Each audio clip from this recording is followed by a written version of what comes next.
আসসালামু আলাইকুম এভরিওয়ান। আজকে একটা জিনিস দেখাবো। দেখতে পাচ্ছেন গাড়িটা একটা গাড়িতে টেনে টেনে নিচ্ছে।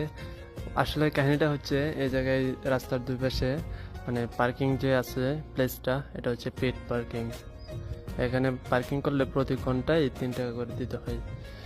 যার কারণে গাড়িটা নিয়ে যাচ্ছে সে, মানে পেড করছে যে টাকা, তার টাইম ওভার হয়ে গেছে, সে দ্বিতীয়বার পেড করে নাই, সেই জন্য নিয়ে যাচ্ছে।